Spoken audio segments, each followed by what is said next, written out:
নমস্কার, আপনারা দেখছেন নিউজ আরসিবিএস। আপনাদের সঙ্গে আমি পায়েল। বিস্তারিত খবরে যাব তার আগে দেখে নেব আজকের হেডলাইন্স। বছর ঘুরতে না ঘুরতেই একই পরিবারে আত্মহত্যা দুই সদস্যের, ঘটনার তদন্তে পুলিশ। মানসিক ভারসাম্যহীন মেয়ে ফিরল ঘরে, মেয়েকে পেয়ে খুশি বাড়ির লোকজন। হলদিয়ায় অনুষ্ঠিত হলো শিল্পের বিকাশের জন্য বিশেষ সেমিনার, উপস্থিত বিশিষ্টজনেরা। সিবিআইকে লেলিয়ে দেওয়া হচ্ছে, চড়া মন্তব্য সৌমেন মহাপাত্রর।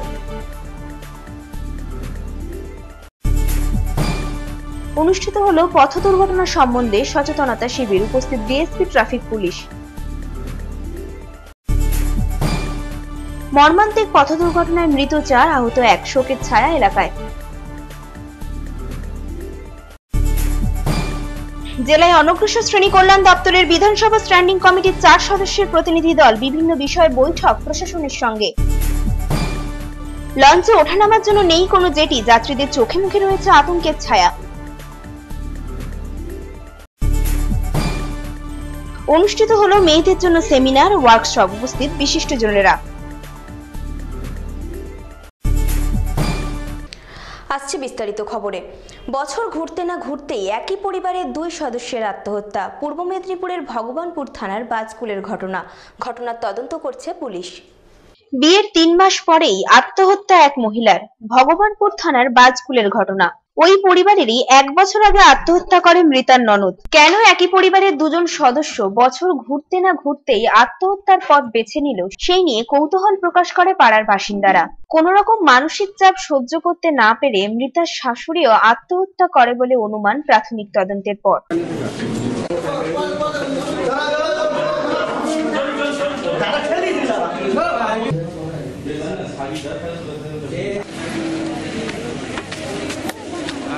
দুজন দাবার উপরে বসে আছে, কথা বলছি।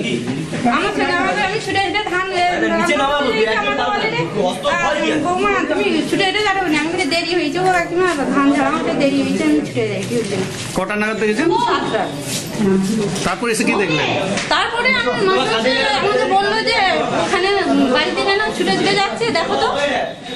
ওইখানে আমি এসে যখন দেখি না, চলে যাচ্ছি। মৃতার স্বামী পলাতক, ঘটনার তদন্ত করছে পুলিশ।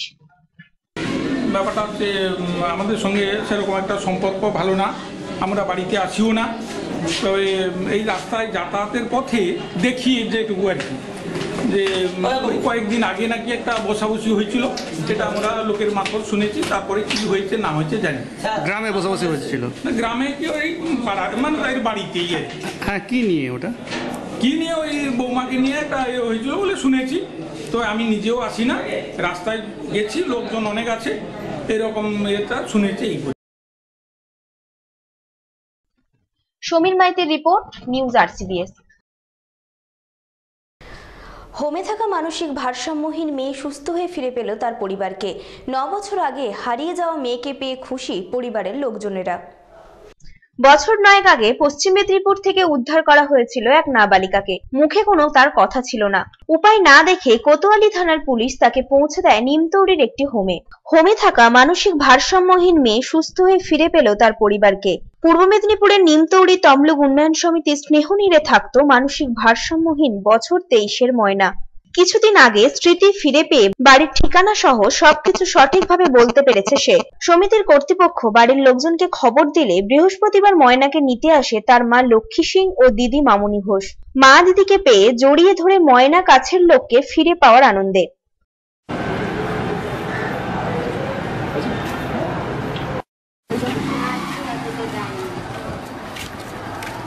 ময়নার আসল নাম মাতঙ্গিনী সিং, বাড়ি ময়না থানার হরিদাসপুরে। ময়নাকে যখন প্রথম আনা হয় তমলুকের হোমে, সে তখন নাম ও ঠিকানা কিছুই বলতে পারেনি। অনেকদিন পরে মায়ের কাছে ফিরতে পেরে খুশি বাঁধ মানেনি মাতঙ্গিনীর। কাগজপত্রের সই সাবুদের পালা শেষ করে মাকে জড়িয়ে হোমের দরজা পেরিয়েছে সে।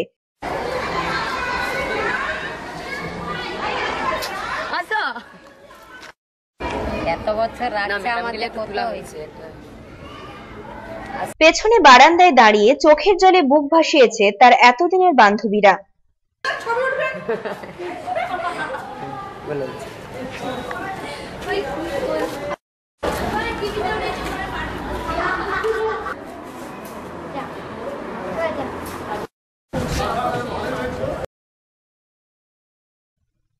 জাহাঙ্গীর বাদশাহ রিপোর্ট, নিউজ RCBS।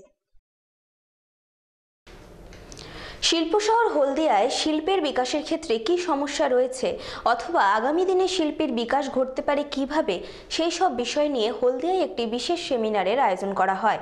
সেমিনারে উপস্থিত ছিলেন বিশিষ্টজনেরা। শিল্প শহর হলদিয়ায় শিল্পের বিকাশের ক্ষেত্রে কি সমস্যা রয়েছে, আগামী দিনে শিল্পের বিকাশ ঘটতে পারে কিভাবে, সেই সব বিষয় নিয়ে শুক্রবার হলদিয়ার একটি হোটেলে বিশেষ সেমিনারের আয়োজন করা হয়। এদিন সেমিনারে উপস্থিত ছিলেন তমলুক লোকসভার চেয়ারম্যান দিব্যেন্দু অধিকারী, জেলা শাসক ডক্টর রেশমি কামাল, পুলিশ সুপার অলোক রাজুরিয়া, হলদিয়া বন্দরের ডেপুটি চেয়ারম্যান জি সেন্টিভেল, সংস্থার সভাপতি হেমন্ত বাঙ্গুর সহ বিভিন্ন শিল্প সংস্থার প্রতিনিধিরা।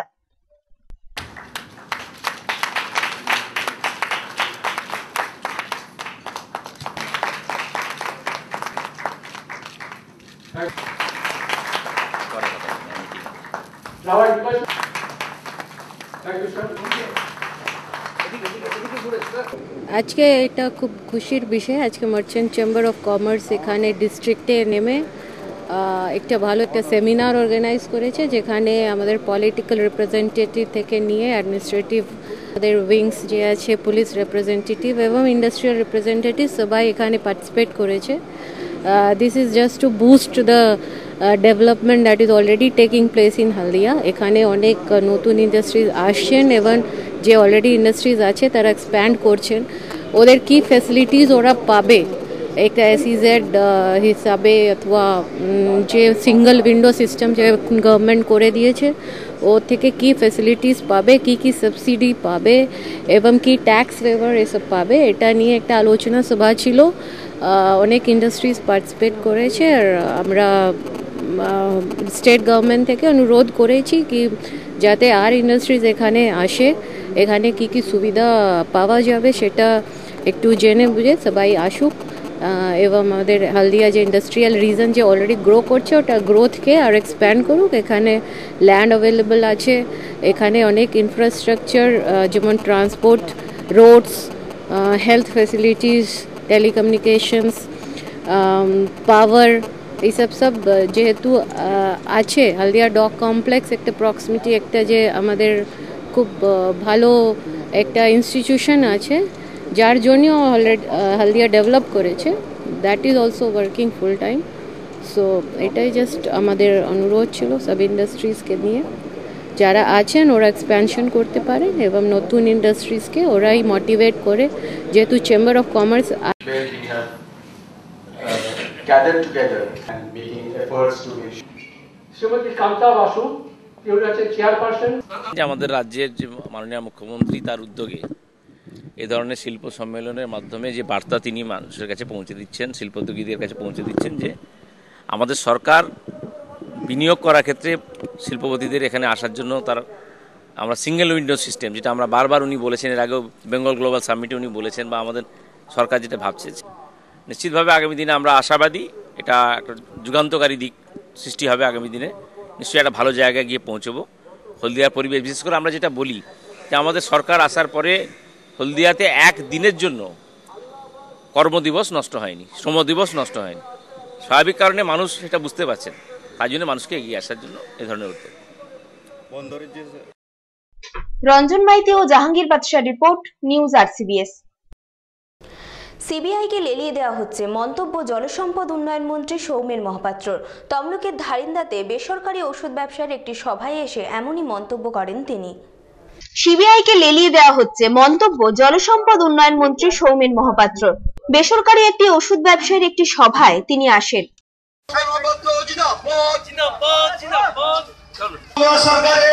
জলসম্পদ উন্নয়ন মন্ত্রী সম্মানীয় সৌমেন মহাপাত্র মহোদয় কেন্দ্রীয় সরকারের বিরুদ্ধে কড়া মন্তব্য করেন তিনি। আজকে তারা একটা সিস্টেম চালু করছে যার ফলে কেন্দ্র বঞ্চনা করছে রাজ্যে। এই বঞ্চনা প্রতিটি পদে তিনি পাচ্ছেন, আর তার জন্যই সংগ্রাম করছেন বলেই তো কি এই সংগ্রাম। সেই জন্য কি করে সিবিআই কে পেছনে লাগিয়ে দেবো এই চেষ্টা এরা করতে চাইছেন। আপনিও দেখবেন, আপনি ইনকাম ট্যাক্সের ভয় ওই যা সিস্টেম হচ্ছে আপনার ওষুধের যথাযথ সব দিচ্ছেন, যার পর আপনার একটা হিউজ অ্যামাউন্ট বাকি পড়ে গেছে। এটাই করতে পারেন। সভাটি অনুষ্ঠিত হয় তমলুকের ধারিন্দায়।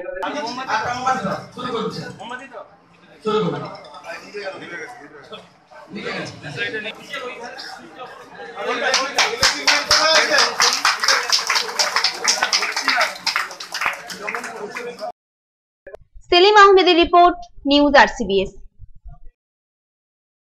বৃহস্পতিবার ডিমারি স্কুলে অনুষ্ঠিত হলো ট্রাফিকের বিভিন্ন আইন এবং পথ চলার বিভিন্ন নিয়ম নিয়ে সচেতনতা শিবির। শিবিরে উপস্থিত ছিলেন পূর্ব মেদিনীপুরের DSP traffic police Swapan Kumar Ghosh. শিবিরে উপস্থিত ছাত্রছাত্রীর আগ্রহ ছিল চোখে পড়ার মতো। পথ দুর্ঘটনা সম্বন্ধে সচেতনতা বাড়তে নয়া উদ্যোগ পূর্ব মেদিনীপুর ট্রাফিক পুলিশের। পূর্ব মেদিনীপুর ট্রাফিক পুলিশের উদ্যোগে বিভিন্ন স্কুলে গিয়ে ছাত্রছাত্রীদের পথ দুর্ঘটনা সম্বন্ধে নানা তথ্য বোঝানো হচ্ছে ও সচেতনতা গড়ে তোলার চেষ্টা চালানো হচ্ছে।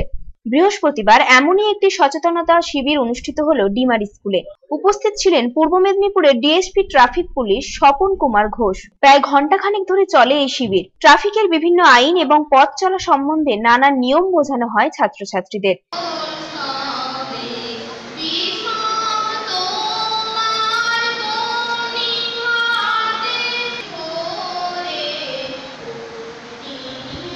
এই শিবির নিয়ে ছাত্রছাত্রীদের উৎসাহ ছিল চোখে পড়ার মতো। পূর্ব মেদিনীপুর ট্রাফিক পুলিশের উদ্যোগে এই শিবিরটি অনুষ্ঠিত হলেও উপস্থিত ছিলেন তমলুক থানার ওসি স্বপন চাপড়ি।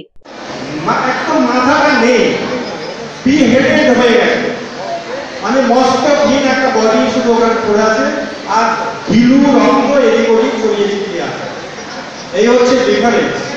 আমার দৃঢ় বিশ্বাস যদি ওই ভদ্রলোকের মাথায় হেলমেট থাকতো তাহলে পরে মারা যেতেন।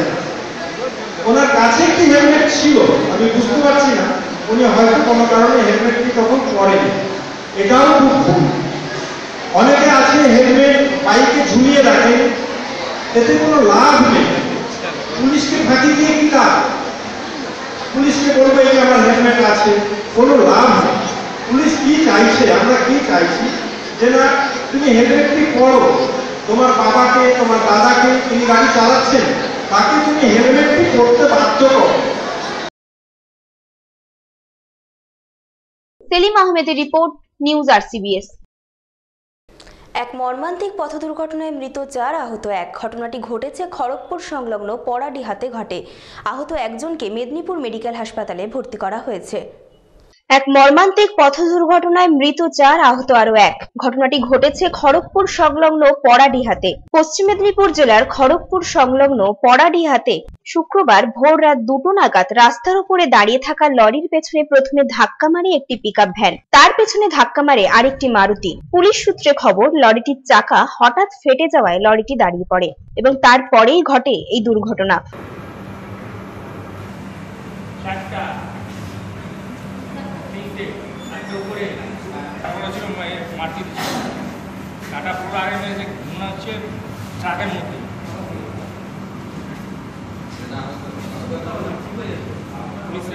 ঘটনায় পিকআপ ভ্যান এবং মারুতির মোট 5 জনকে আশঙ্কাজনক অবস্থায় প্রথমে নিয়ে যাওয়া হয় খড়গপুর মহকুমা হাসপাতালে। সেখানেই 4 জনের মৃত্যু হয়। বাকি একজনকে স্থানান্তর করা হয় মেদিনীপুর মেডিকেল কলেজ হাসপাতালে। মৃতদের মধ্যে 3 জন পূর্ব মেদিনীপুরের বাসিন্দা এবং বাকি একজনের পরিচয় এখনো অবধি জানা যায়নি। জাহাঙ্গীর বাদশাহ রিপোর্ট, নিউজ RCBS। জেলায় অনগ্রসর শ্রেণী কল্যাণ দপ্তরের বিধানসভায় স্ট্যান্ডিং কমিটির 4 সদস্যের একটি প্রতিনিধি দল বুধবার জেলা প্রশাসনের সঙ্গে বৈঠক করেন। তপশিলি জাতি এবং উপজাতির ছাত্রছাত্রীদের জন্য বহু সমস্যার কথা তুলে ধরেন সদস্যরা। অনগ্রসর শ্রেণী কল্যাণ দপ্তরের বিধানসভা স্ট্যান্ডিং কমিটির 4 সদস্যের প্রতিনিধি দল বুধবার পূর্ব মেদিনীপুর জেলা প্রশাসনের সঙ্গে বৈঠক করেন। বৈঠকে এই দপ্তরের বিভিন্ন কাজকর্মের বিষয় নিয়ে বিস্তারিত আলোচনা হয়। জেলায় তপশিলি জাতি ও উপজাতি ছাত্রছাত্রীদের জন্য হোস্টেলের সমস্যা সহ সবুজ সাথী প্রকল্পে সাইকেল না পাওয়ারও সমস্যা বৈঠকে তুলে ধরেন প্রশাসনিক আধিকারিকরা।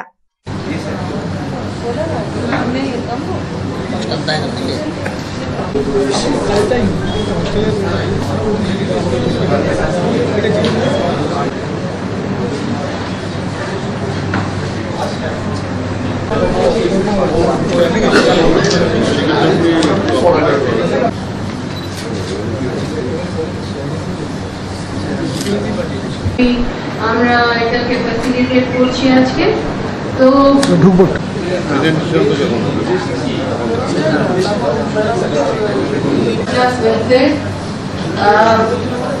আজকে কমিটির ভিজিট আছে কাঠি, রামনগর এবং আমাদের যে তমলুক সাব ডিভিশন আছে।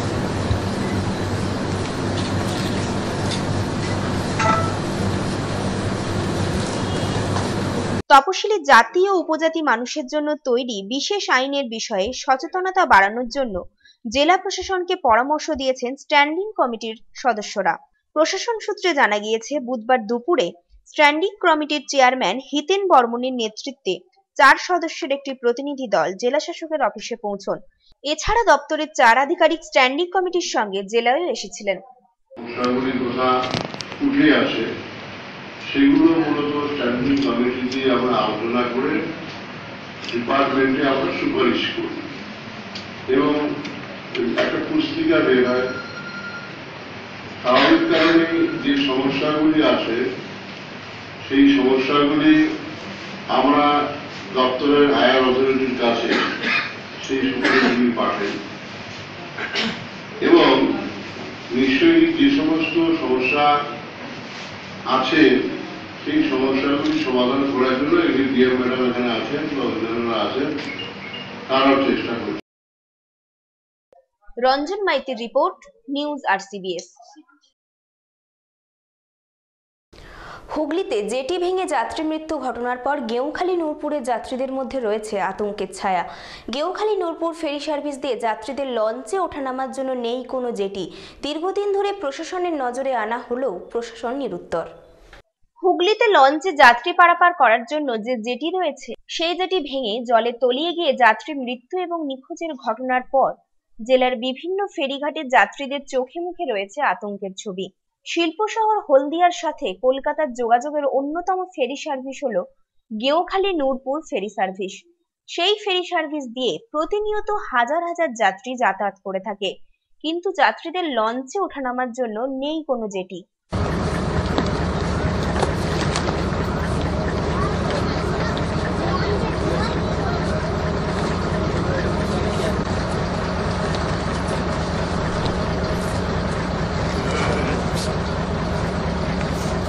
জলদি করো।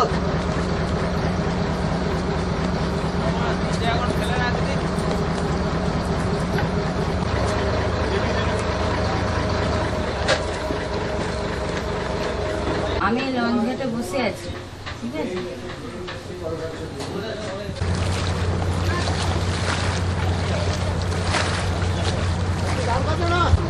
তিনজনে একসাথে উঠবে, এক এক করে উঠলে হবে। একটু দাঁড়িয়ে যাবে।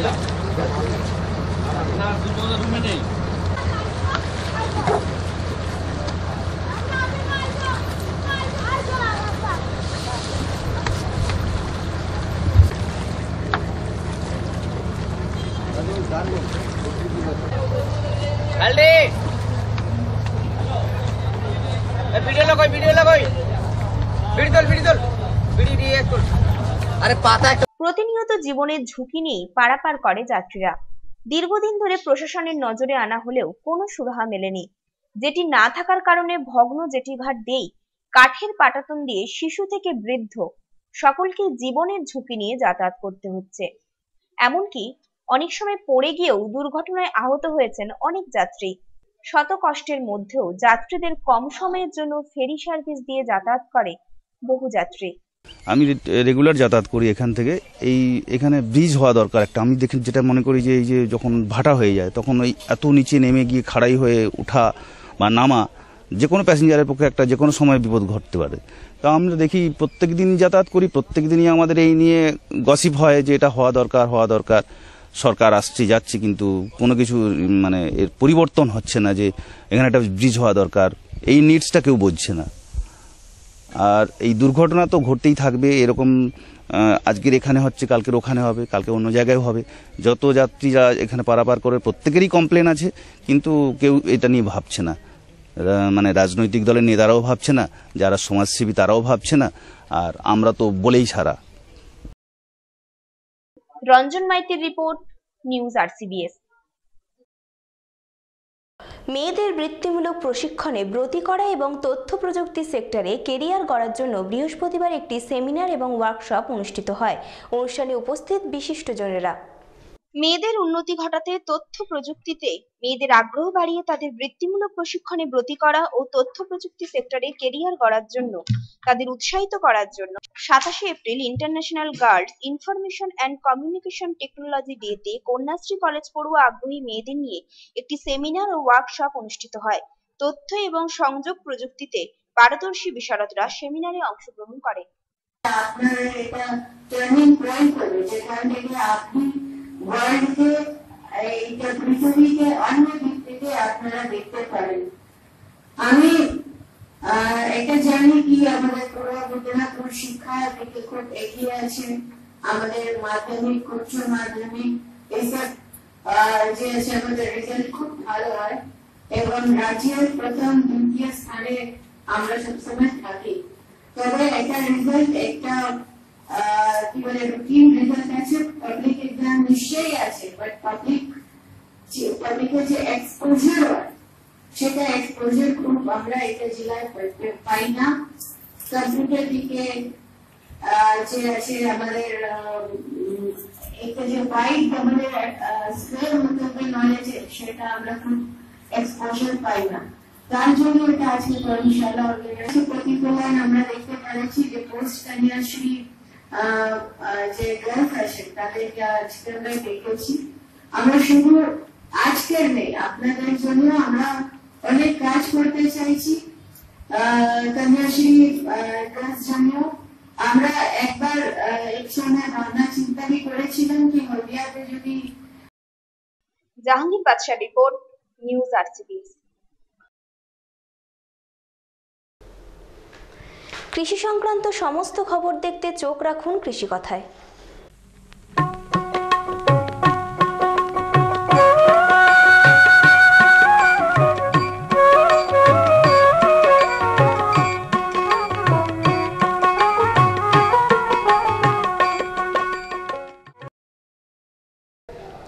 প্রচণ্ড গরমে চাষের জন্য প্রয়োজনীয় জলের অভাব দেখা যায়।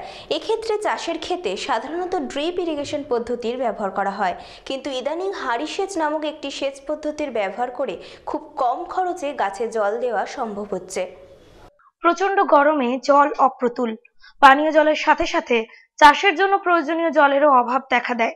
এক্ষেত্রে চাষের ক্ষেতে সাধারণত বিন্দু সেচ বা ড্রিপ ইরিগেশন পদ্ধতির ব্যবহার করা হয়। এই পদ্ধতিতে পাইপ দিয়ে গাছের গোড়ায় জল দেওয়া হয়। এখানে একটা হাঁড়ি সেচের ব্যবস্থা করা আছে। এই কলসি সেচ বা হাঁড়ি সেচটা হচ্ছে এক ধরনের ড্রিপ ইরিগেশন। ড্রিপ ইরিগেশন অনেক ধরনের হয়, তার মধ্যে খুব লো কস্ট ড্রিপ ইরিগেশন এই কলসি সেচের মাধ্যমে করা যায়। কিন্তু ইদানিং হাঁড়ি সেচ নামে এক সেচ পদ্ধতি ব্যবহৃত হচ্ছে, যেখানে খুব কম খরচে ভালোভাবে গাছে জল দেওয়া হয়। এখানে যে আমবাগানটা দেখা যাচ্ছে, এই আমবাগানটা এখানকার পঞ্চায়েত থেকে মাতৃভূমি গ্রুপ ওরা করেছিল এনআরজিএসের মাধ্যমে, কিন্তু সেই বাগানটার ক্ষেত্রে এখানে রুখাশুখা মাটি, এই যে গ্রীষ্মকালীন যে ওয়েদার, এখানে খুব ড্রাই ওয়েদার, সুতরাং এখানে জলসেচের প্রচণ্ড অভাব। সুতরাং জলসেচের অভাবের জন্যই এই মাতৃভূমি গ্রুপ আমার কাছে অ্যাপ্রোচ করেছিল যে স্যার আমাদের বাগানটা যদি একটু সেচের ব্যবস্থা করতে পারে তাহলে আমরা বিশেষভাবে উপকৃত হয়। তা আমি দেখলাম এই যে বাগান, এই প্রায় 300 গাছ আছে।